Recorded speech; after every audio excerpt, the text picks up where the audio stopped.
Welcome to the NGER Fundamentals webinar video. In this video, we will be covering a number of introductory topics that are important to the effective administration of the National Greenhouse and Energy Reporting Scheme.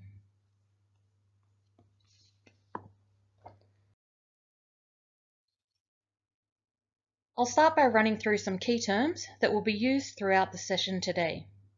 These are the agency, we, and us, all refer to the Clean Energy Regulator and may be used interchangeably.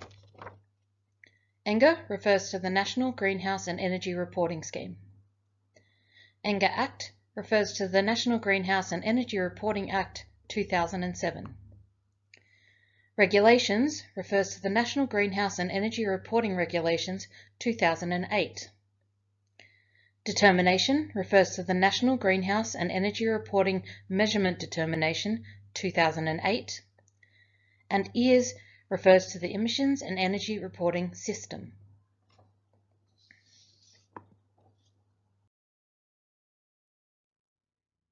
Topics we'll be covering today include an introduction to the Clean Energy Regulator and the NGER scheme, NGER reporting obligations including NGER reporting cycle, types of NGER reports, deregistration, and changes to corporate structure, the client portal and multi-factor authentication, EERS user management, and a high-level overview of the EERS Workspace.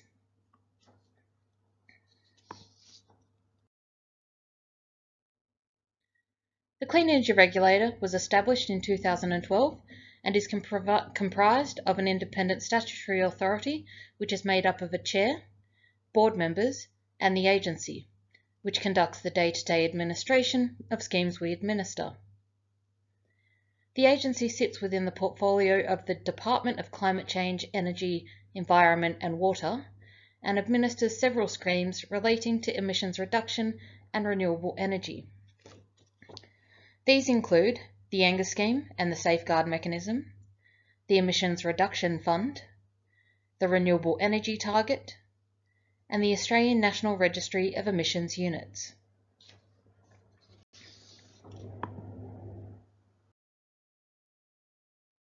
Our responsibilities include providing education and information on the schemes we administer, monitoring, facilitating, and enforcing scheme compliance, collecting, analysing, assessing, and publishing information and data, accrediting auditors, and working with law enforcement and other regulatory bodies to ensure the integrity of carbon and renewable energy economic markets.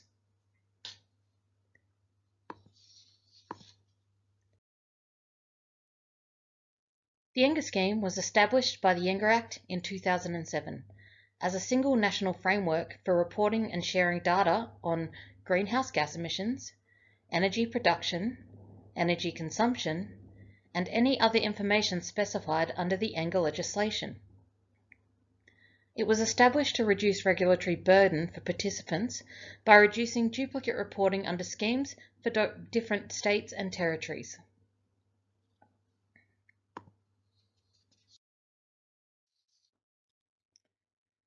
The NGER Act is the primary legislation that applies to corporations under the NGER scheme. The Act sets out the broader NGER requirements including registration, reporting, record keeping, monitoring and compliance, data publication, and the audit framework. There are other legislative instruments that sit under the NGER Act. However, for reporting, you will generally refer to the NGER Regulations 2008, which contains information about reporting requirements under the NGER Act and how it is applied, and the NGER Measurement Determination 2008, which details the methods, criteria, and measurement standards for calculating greenhouse gas emissions and energy data. The NGER Act and all associated legislative instruments are available online at the Federal Register of Legislation.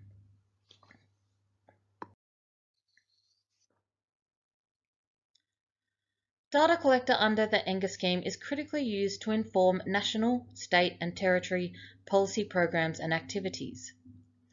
Some of the data that is reported is also published on our website, to inform the Australian public and professionals supporting these activities and academic research.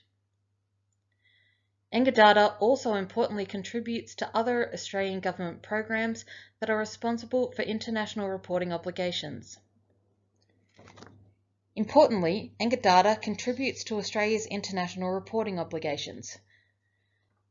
NGER data collects over 60% of emissions data that feeds into Australia's national greenhouse accounts that fulfill reporting commitments for the United Nations Framework Convention on Climate Change, the Kyoto Protocol, and the Paris Agreement.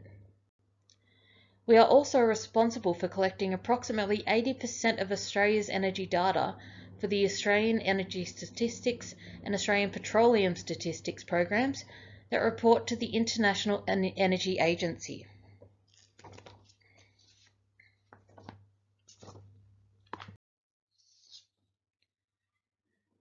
The National Greenhouse and Energy Register records all persons that have registered under the NGER Act. By the 28th of February each year, the Clean Energy Regulator must publish the name of each person that was registered under the NGER Act during the previous reporting year. The register lists all registered persons, controlling corporations, reporting transfer certificate holders, and responsible emitters. However, organisations that report under 22X are not recorded on the register. We also published the list of organisations that were registered under the NGER Act for the previous financial year but were deregistered without being required to submit a report for that year. In February each year, we publish corporate emissions and energy data and data on designated electricity generation facilities. We also publish highlights of the NGER dataset, including breakdown by state, by industry, and by electricity generation source.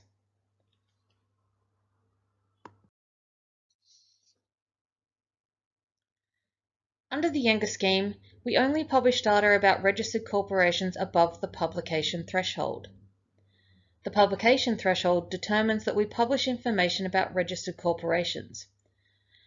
For controlling corporations, data is published if corporate totals have combined Scope 1 and Scope 2 greenhouse gas emissions equal to or greater than 50 kilotons of carbon dioxide equivalents. For RTC holders, data is published if a facility has greenhouse gas emissions with a CO2 equivalent of 25 kilotons or more, or production of energy of 100 terajoules or more, or consumption of energy of 100 terajoules or more. The agency is also required to publish information about facilities identified as electricity generators. Under Section 25 of the NGER Act, registered corporations may apply to have all or part of their reported greenhouse gas emissions and energy production and consumption totals withheld from publication.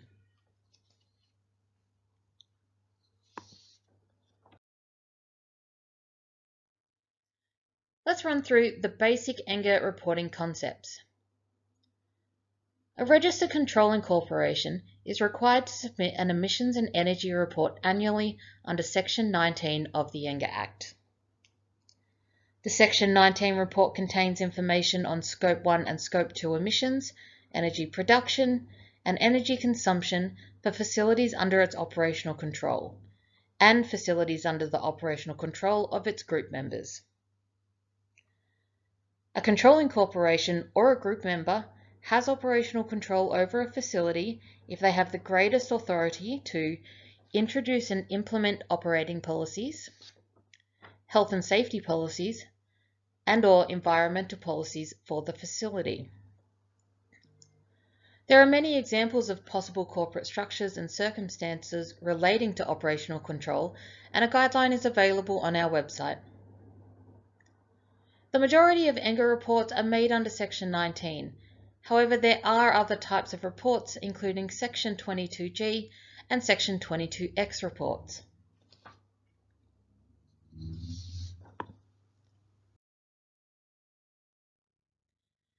There are two circumstances where reporting obligations for a facility can be reported in a different emissions and energy report. A Section 22X report is where a group member takes on reporting obligations for their facilities. In order for the obligations to be transferred, the controlling corporation and the group member will enter into an agreement. This report contains emissions and energy data from the agreed facility or facilities. The controlling corporation is still required to submit a Section 19 report for the rest of its corporate group that is not covered by the agreement. And then there is the 22G report, which is where a reporting transfer certificate is in place, allowing the NGER reporting obligations to transfer from the controlling corporation to the organisation that has financial control over the facility. RTCs relate to single facilities only, so if an organisation wishes to report for multiple facilities that it has financial control for, the organisation will need RTCs for each facility. The reporting deadline is the same for 22X and 22G reports as it is for Section 19 reports, the 31st of October.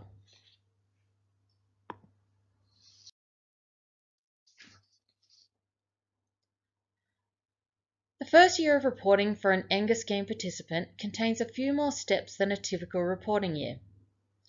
In the first year, a new NGER reporter needs to work out who its controlling corporation, group members and facilities are, determine whether it exceeds any of the thresholds under Section 13.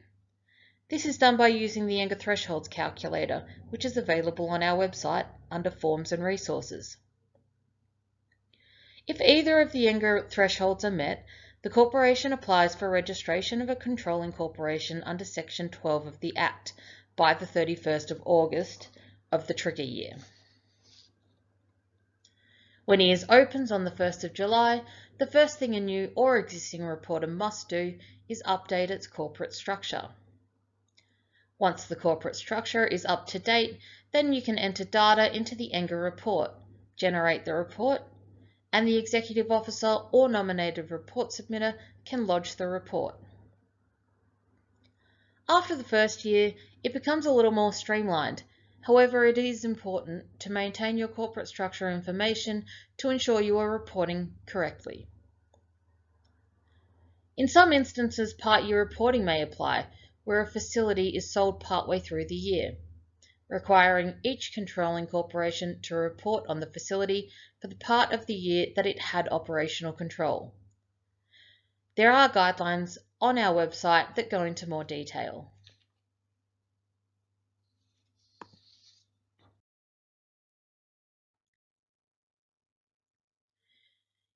Here are some examples of some common corporate restructure changes that affect the controlling corporation's reporting requirements. The three main factors are a change in controlling corporation, which will result in the current registered reporter needing to deregister and the new controlling corporation needing to register. Changes to group members and facilities. This will require the controlling corporation to update the corporate structure in EERS and continue to do Section 19 reporting. Changes to the corporate structure, which result in the thresholds no longer being met, will require deregistration under Section 18B. You should also ensure the corporate structure reflects any new or disposed of facilities, and that the correct group member is listed as having operational control over the relevant facilities.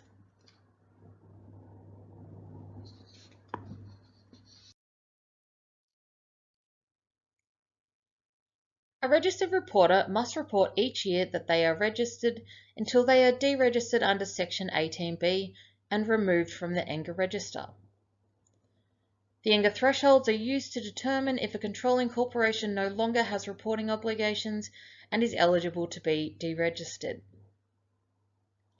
A controlling corporation may be eligible to be deregistered if it is below threshold and not likely to meet any of the thresholds under Section 13 of the NGER Act in the following 3 financial years, or no longer meets the definition of a controlling corporation, which could be the result of a corporate restructure, merger, or takeover, or they were registered incorrectly as it didn't meet the definition of a controlling corporation at the time of registration. Applications for deregistration are available on our website and must be submitted to us via email. There is also a guideline on acquisitions, disposals, and mergers corporations available on our website.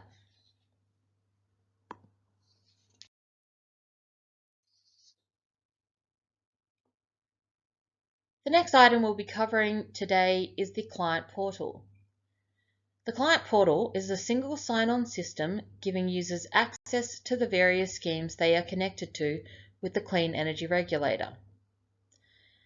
And MFA is a new security measure that was rolled out in late June.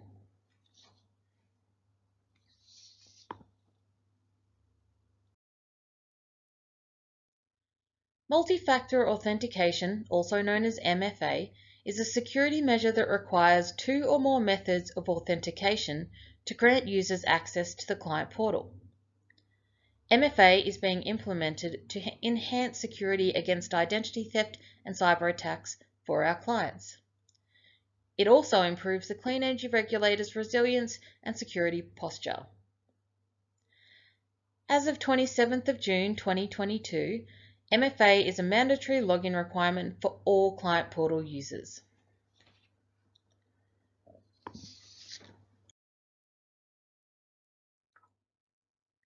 Going forward, to log into the client portal, you need to enter your email address and password, and then click the Sign In button. This will bring you to the next step of confirming your identity by sending you a code which you will enter into the system. There are several delivery options to choose from, such as receiving an SMS, email, or a phone call.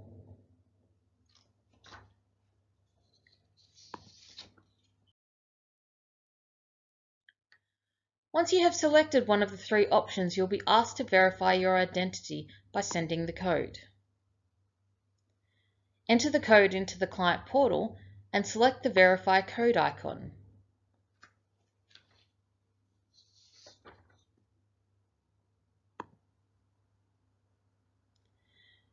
Depending on which schemes your organisation participates, NGER participants will have access to EERS and My Profile. The My Profile area is where you manage your contact information and connections, and if you're an account administrator, this is where the client portal self-service function is available to manage users.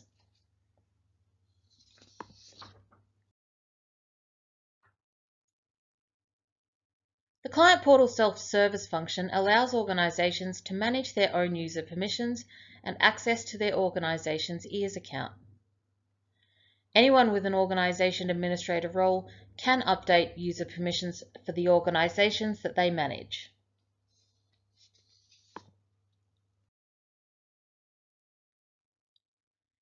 It is important that organizations manage access to their EERS accounts to enable seamless transactions and to ensure the Clean Energy Regulator is able to contact the most relevant people from the organization. The Executive Officer and NGER contact person associated with each registered organization are automatically issued the organization administrator roles. An organization's administrator can then provide access to additional users via the self-service function.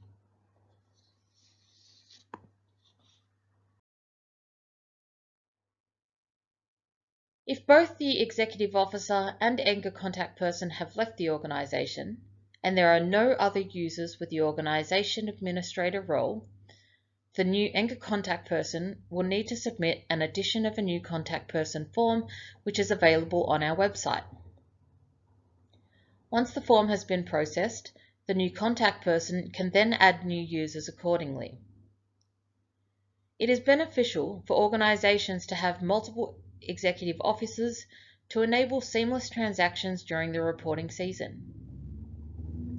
The Client Portal User Guide, which is available on our website, will step through how to add, edit, or remove EERS user access.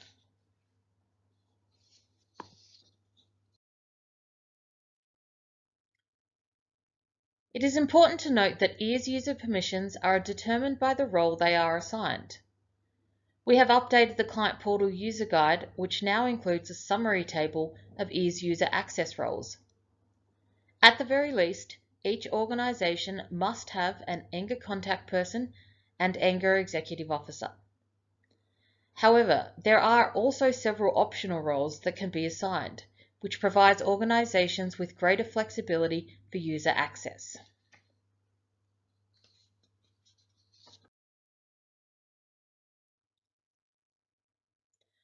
Now that we have gone through accessing the Client Portal and EERS User Management, we will take a quick look at the EERS Workspace.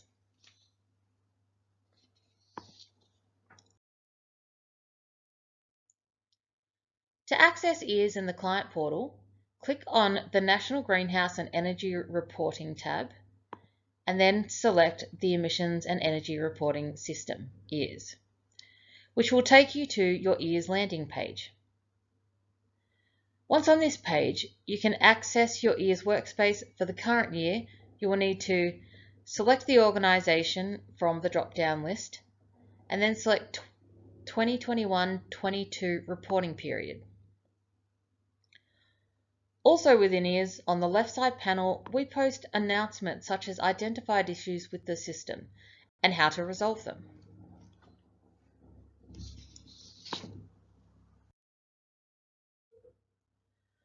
Once in the workspace, you can review and update your corporate structure in the left side panel by adding or removing group members and facilities.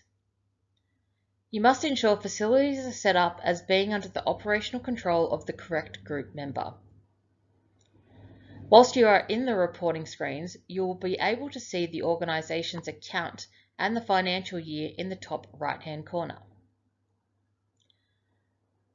To create a facility, click on the Add Entity button on the left side of the screen, underneath your corporate structure. A new screen will appear where you can enter the facility details, and once the facility is created, it will appear in the left side panel.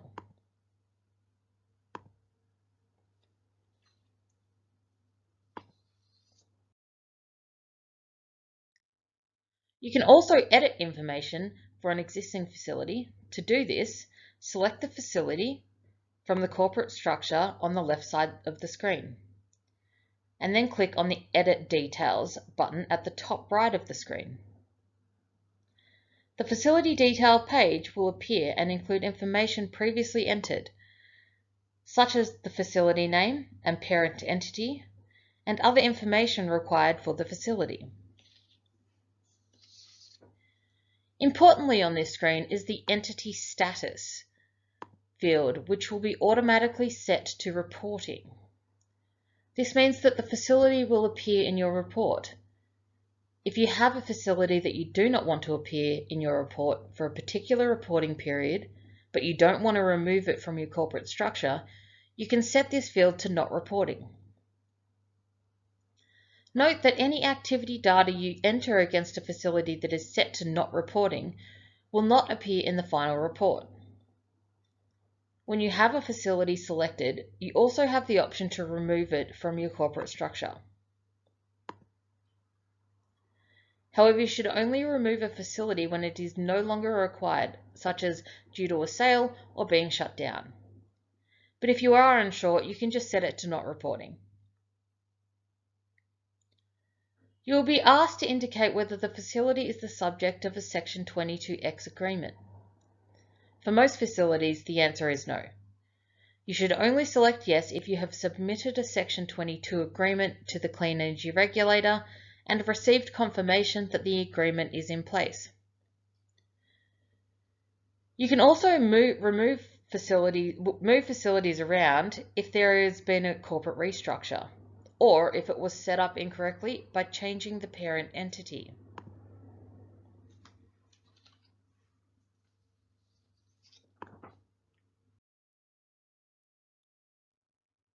Now, to add a new entity, you can select the to add a new activity, select the Add Activity button, and you will be taken to the Activity Attribute screen to enter relevant details. Once all the details have been entered and you save your changes, you will be taken back to the facility page and the activity will appear under the Activity Details heading. Adding activity data can be complex, depending on what types of activities you report. For further details on adding data, we have training videos on our website which will walk you through step by step.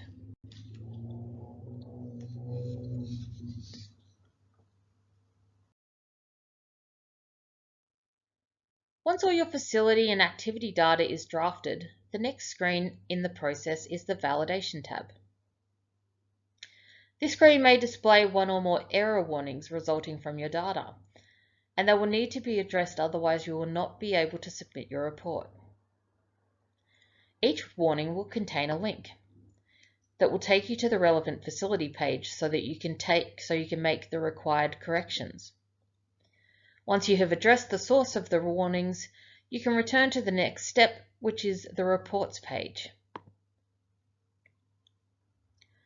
EERS offers the ability to attach PDF documents such as voluntary audit reports or other documentation that supports your submission. To attach a document, click on the Add Edit Attachments button. And once your attachments are uploaded, to generate your report, click on the Generate Report button.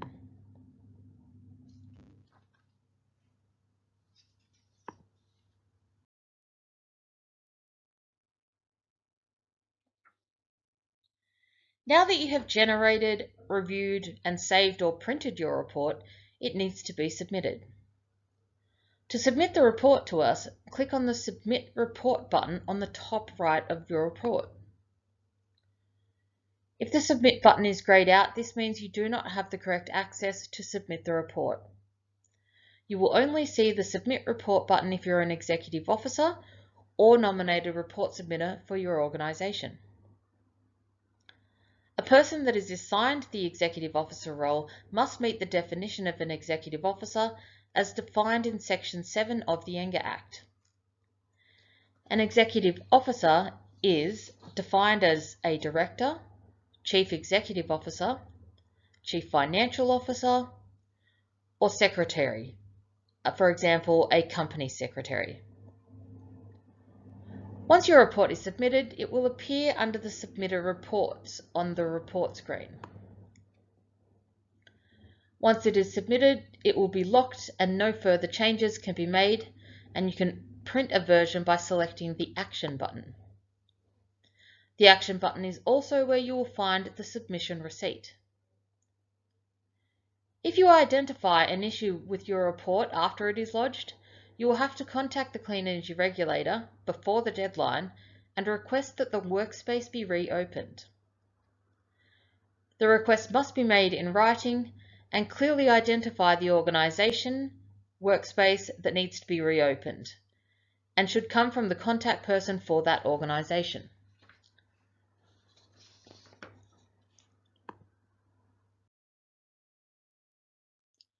The information covered in today's webinar is supplemented by a range of training videos, tools, and written guidance documents, which are available on the Clean Energy Regulator website.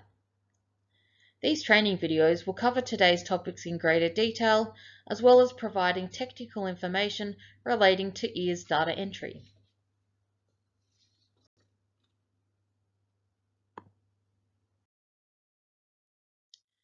Thank you for joining the NGER Fundamentals webinar. If you have any questions, please contact us at inquiries@cleanenergyregulator.gov.au or our general inquiries line on 1300 553 542.